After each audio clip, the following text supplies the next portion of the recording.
On the morning of the 11th of November, 2025, the Sun unleashed one of the most powerful eruptions witnessed in years, marking a defining moment in the ongoing solar cycle. At precisely 5 o'clock in the morning, Eastern Standard Time, a colossal X5-1 class solar flare erupted from the surface of the Sun, emanating from an especially active region known as sunspot AR4274. The outburst was so immense that it was immediately detected by satellites and observatories worldwide, and within minutes, Earth began to experience its effects. The solar explosion represented the strongest flare of the year, surpassing all previous events of 2025 and standing as the most intense solar event since October 2024. The flare was classified as an R3 level event on the radio blackout scale, meaning it caused significant radio interference across the sunlit side of the planet. In particular, regions across Africa and Europe were struck by widespread disruptions to high-frequency radio communications, causing problems for aviation, maritime operations, and emergency broadcasting systems. For several hours, radio operators across these regions reported signal fading and complete communication loss on multiple frequencies, an effect directly caused by the ionization of Earth's upper atmosphere. This dramatic eruption was not an isolated incident. This sunspot had been active for several days, producing a series of powerful X-class flares that had already drawn the attention of scientists. Just 2 days earlier, on the 9th of November, it had released an X1.7 flare, followed by an X1.2 the next day. These earlier events had already hurled enormous clouds of charged particles, known as coronal mass ejections or CMEs, into space. However, the X5 flare on the 11th of November dwarfed them all, both in intensity and potential impact. As scientists observed the ejected plasma racing toward Earth at speeds exceeding 4 million miles per hour, the prospect of overlapping coronal mass ejections colliding with Earth's magnetic field became a major concern.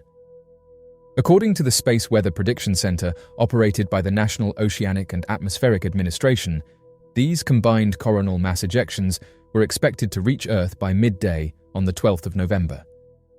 The agency warned that the resulting geomagnetic storm could reach G4 intensity, which falls under the severe classification. Such an event would not only bring vivid auroras to much lower latitudes than usual, but also risk widespread disruptions to satellite systems, communications, navigation networks, and electrical infrastructure. Solar flares are categorized by their X-ray brightness, with classes ranging from A to X, each level representing a tenfold increase in intensity. An X5 flare, like the one that erupted from AR4274, sits near the upper end of the scale, capable of releasing energy equivalent to billions of nuclear detonations.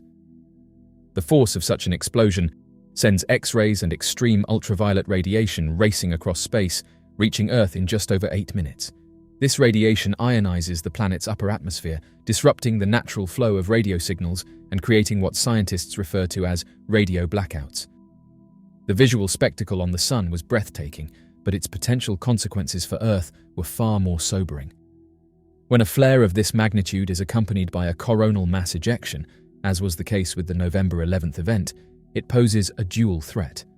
The initial burst of radiation affects communications almost instantly, while the slower-moving CME, composed of charged plasma, can take between 12 and 24 hours to reach Earth. Once it does, it interacts with Earth's magnetic field, creating massive electrical currents that ripple through the atmosphere and even the ground itself. If this geomagnetic disturbance is strong enough, it can wreak havoc on technological infrastructure. The electrical currents induced by coronal mass ejections can overload transformers and power lines, potentially causing regional or even continental blackouts. History provides a stark reminder of this danger. The Carrington event of September 1859, the most powerful solar storm on record, caused telegraph systems across Europe and North America to fail, sparking fires in telegraph offices and shocking operators. Modern power grids, far more interconnected and reliant on long-distance transmission, are exponentially more vulnerable. Experts have warned that a coronal mass ejection of similar or greater magnitude in today's world could disable power networks for weeks or months. The most concerning aspect is not only the initial blackout, but the potential cascading effects, communication failures, water and fuel shortages, and disruptions to financial and medical systems, all dependent on stable electrical power. In this context, the X5 flare of November 2025 served as a vivid reminder of humanity's technological fragility in the face of solar forces beyond our control. The effects of a severe solar storm are not limited to the ground. In space, satellites and astronauts are particularly vulnerable to the charged particles that follow in the wake of a coronal mass ejection. These particles can penetrate spacecraft shielding, damaging electronics, and posing serious health risks to astronauts outside the protective blanket of Earth's atmosphere. During extreme events, spacecraft operators often switch their systems into safe mode to minimize potential damage. On the 11th of November, several satellites experienced temporary communication dropouts, and space weather agencies issued advisories to both civilian and military operators to prepare for possible impacts as the solar storm approached. Commercial aviation also faces unique risks during such events. High-altitude flights, particularly those crossing the polar regions, pass through areas where Earth's magnetic shielding is weakest. During the November flare, some airlines rerouted transpolar flights to lower latitudes and altitudes, both to protect onboard electronics and to limit radiation exposure for passengers and crew. While these precautions were temporary, they underscore how even distant solar activity can have direct effects on daily human activity. As these recent coronal mass ejections continued toward Earth, scientists around the world monitored the situation closely. Space weather observatories tracked the incoming plasma clouds, and early models suggested that multiple waves of solar material might interact with one another before striking Earth's magnetosphere. When coronal mass ejections merge in transit, their combined energy can amplify their effects, potentially turning a moderate storm into a severe one. For this reason, experts warned that the 12th of November could witness one of the most intense geomagnetic storms of the decade. Beyond the risks, there was also beauty. Auroras, the shimmering curtains of colored light that dance across the night sky, are one of the few visible results of geomagnetic storms. When solar particles collide with oxygen and nitrogen atoms high in Earth's atmosphere, they create glowing displays of green, red, and violet light. During strong events, these auroras can extend far beyond the polar regions, sometimes visible as far south as the mid-latitudes. In the wake of the November 11th flare, observers in northern Europe, Canada, and parts of the United States anticipated spectacular auroral activity, nature's most vivid reminder of the sun's power. The November flare also reignited discussion about Earth's preparedness for extreme space weather. While scientists can now detect solar flares and CMEs with remarkable precision, predicting their exact effects remains challenging.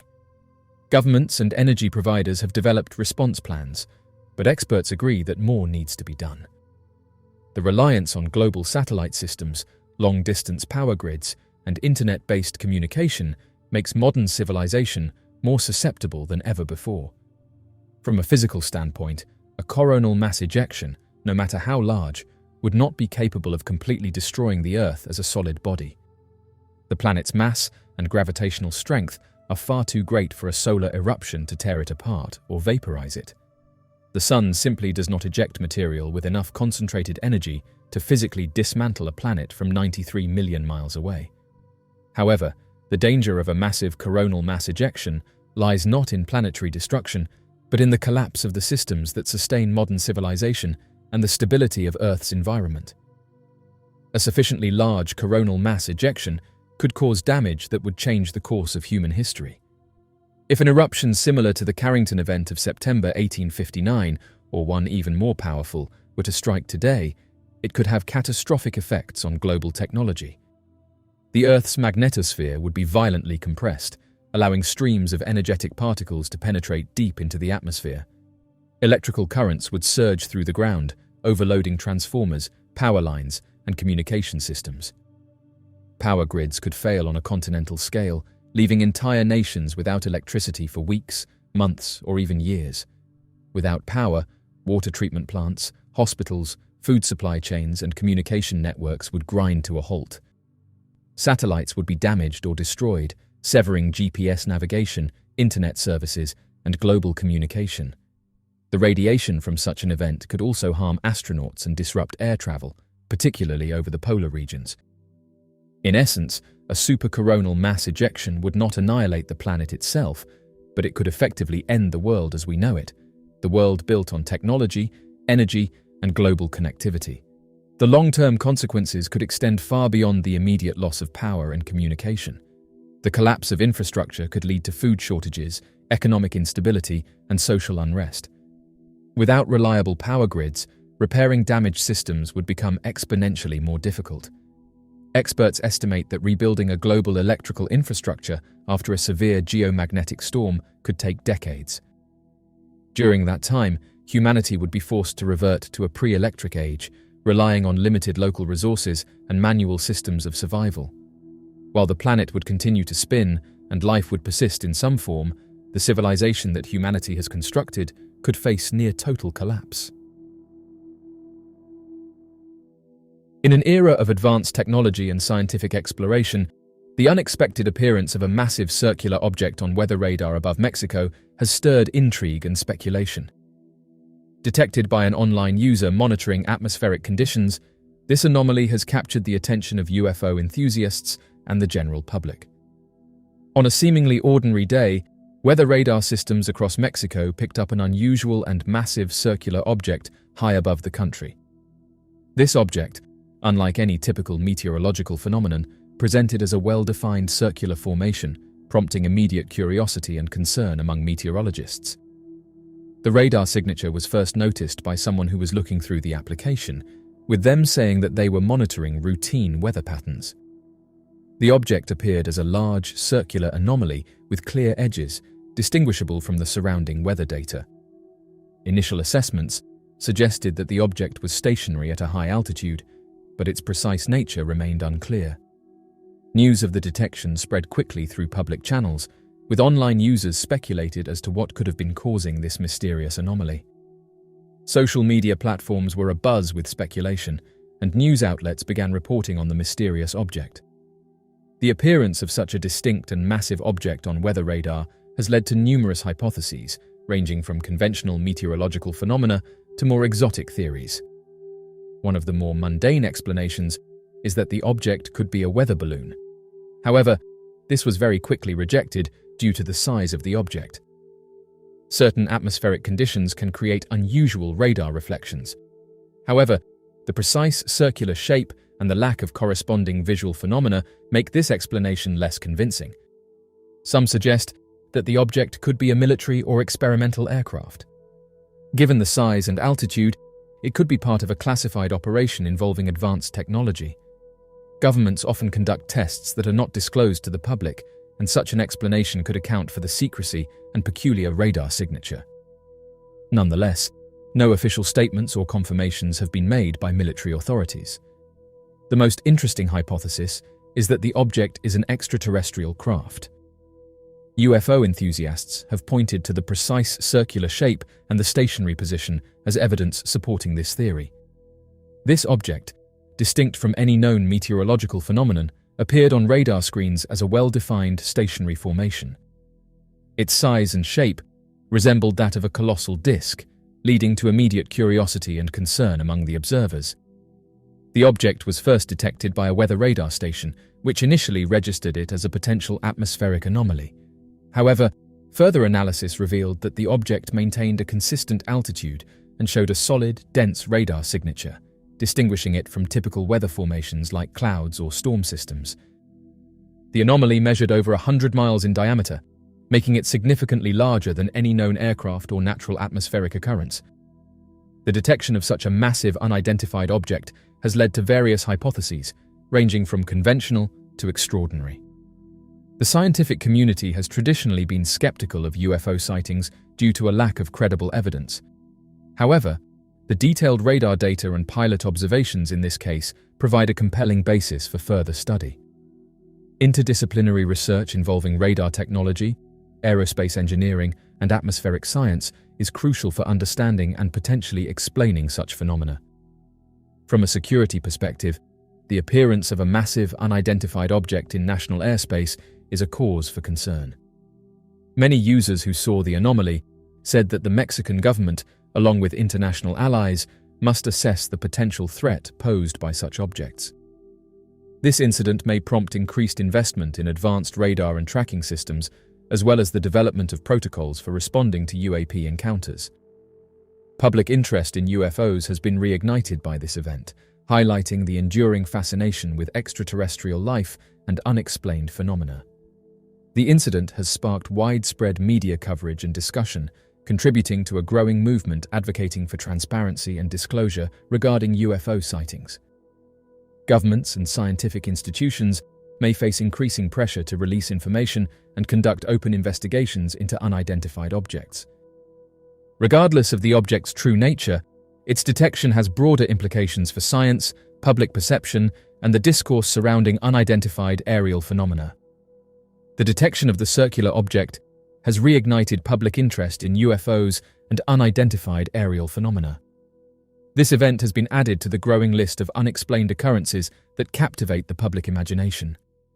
Such incidents often prompt discussions about the limitations of our current scientific understanding and the possibility of extraterrestrial life.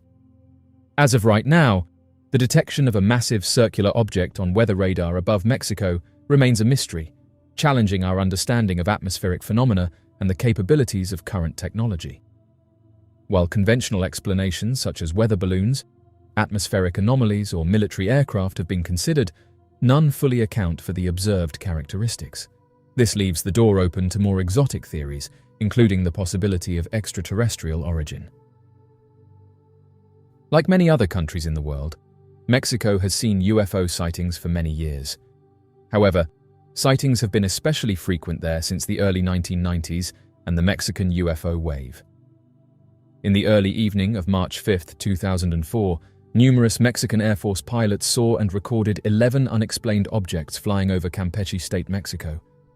At a little over 12,000 feet, these light orbs suddenly materialized and encircled the jet as it conducted its usual anti-drug trafficking surveillance operation. Oddly enough, only 3 of the things that the pilots were plainly able to see appeared on the aircraft's radar system. The article states that the entire flight of the Air Force Merlin bimotor aircraft was captured on advanced, high-tech digital recording equipment while it flew its route. The plane's primary purpose was to report anything of interest so that combat aircraft might be scrambled if necessary. Since this was a surveillance and detection mission rather than a combat mission, it was not outfitted for combat. The crew initially noticed unknown traffic at 5 in the afternoon. Núñez turned the aircraft around and flew in the direction of the target because he thought it might be a trafficking plane and wanted to look into it more. He reported the abnormality to the control tower by radio as he was doing this. The jet abruptly and frighteningly vanished into the distance as it got closer to the unidentified object. Núñez and the other members of the crew realized at this time that they were dealing with something far more unusual. The thing moved so swiftly that the team was taken aback and momentarily confused on what to do. Then suddenly, it was there again, behind them. They had yet to establish visual contact, but they could see the thing on the radar. A second item emerged on the radar, behind them as well, and they rapidly surveyed the sky with their eyes. Núñez radioed the events back to the control tower as they were occurring. As for the objects, they were still tracking the jet, based on radar signals at least. Based on their observation, it appeared that the unidentified object was deliberately maintaining the same distance from the aircraft, indicating that they were, for the time being at least, only keeping an eye on it. The crew should have been able to detect the objects with their own eyes in addition, given the radar data.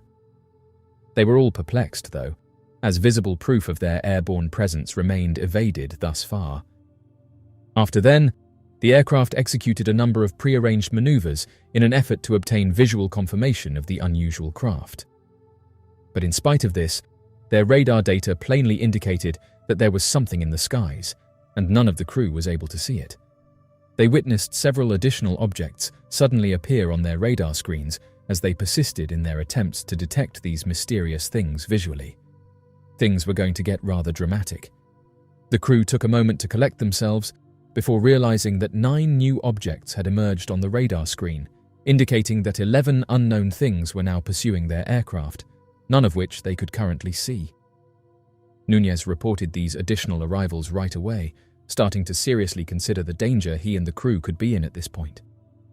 The crew was more than startled as the objects abruptly moved into a circular posture, fully encircling their jet as they watched the events unfold on the radar screen. Furthermore, these objects were now very close together, based on the radar. Nevertheless, the crew was unable to see them. The crew maintained their composure in spite of the genuinely strange circumstances. Lieutenant German Marin, the radar operator, admitted to being a little afraid since they were facing something that had never happened before. Major Magdaleno Jasso Núñez, the pilot, stated that the objects, or the intelligence behind them, were well aware that the plane would eventually pursue the mysterious lights. Although he was unable to identify the bizarre objects, Lieutenant Mario Adrian Vasquez, the third pilot and infrared operator, said they were completely real. Núñez decided to switch off all of the lights in their car after a few moments to see if it would improve the problem. Suddenly, after a few moments, the objects vanished. They didn't come back this time. Following the occurrence, the Mexican Department of Defense conducted a thorough inquiry, which was conducted with extreme seriousness. In fact, General Clemente Vega Garcia took it so seriously that he assigned television journalist Jamie Maussan, who specialized in these areas, to work with him. Maussan had access to all of the data and interviews, and the three pilots were urged and granted permission to tell the journalist exactly what happened during the incident. Based on this, it seems reasonable to infer that a sincere effort was made to investigate the occurrence, but no rationalization has ever been offered. However, it would appear that whatever was causing this odd occurrence was extremely intelligent. Furthermore, it is impossible to overlook the parallels with the Pentagon footage. As we will see in a moment, what's even more intriguing is that there may have been a chance for violence to arise from this encounter, according to possibly leaked US documents. But first, let's travel back a little more than 10 years prior to the event and a UFO sighting that thousands of people saw. Witness reports of UFO sightings have been a regular feature of life in Mexico since the summer of 1991.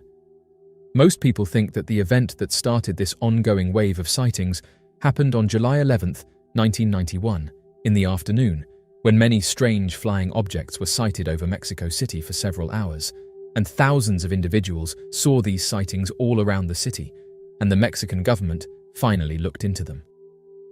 The fact that many of the sightings took place during a solar eclipse added to the incident's intrigue and memorability. This is probably because so many people saw the objects since they were already focused on the sky. Numerous witnesses reported seeing a large metallic disc that seemed to be a solid object and was traveling deliberately overhead. Guillermo Araguin, a reporter, and James Maussan, a television journalist, the latter of whom was subsequently assigned to look into the incident with the three Air Force pilots in 2004, were two of those witnesses. In order to watch the movie and write a report on the eclipse, they were walking about Mexico City. They would report on a great deal more, as it turned out. About a week later, the film they had recorded was aired on national television, and the television station was inundated by calls almost immediately from city dwellers claiming they had also seen the weird item. Additionally, a few of them succeeded in filming the thing. For instance, Eric Aguilar stated that he captured the unusual object on camera while documenting the eclipse. Approximately 60 miles away from Aguilar's location, at the same time, Luis Lara recorded an almost identical item on camera. The Breton family recorded an additional object that matched the ones in the first two movies about 80 miles away. There appeared to be a strange, wave-like disturbance behind the disc in this specific video, which some viewers said might be an energy trail. A few months following the sighting on July 11th, other people saw an identical object during a military air show. This incident prompted the US government to become actively involved in the UFO phenomenon and the real risk of an assault again, according to an alleged report that the Kremlin prepared for President Medvedev somewhere between 2008 and 2012. The story claims that cables obtained by WikiLeaks showed that the US military had been engaged in a covert conflict of some sort with the entity responsible for these UFOs. Moreover, it seemed that a significant portion of this activity was taking place on or near the Antarctic continent. This military standoff was particularly mysterious since it peaked after an encounter on June 10, 2004, when US intelligence learned of a massive fleet that seemed to materialize out of thin air in the Southern Ocean. This mysterious party abruptly disappeared, appearing to be traveling towards Guadalajara. According to the study, the objects dimensionally returned to the seas of the Southern Ocean.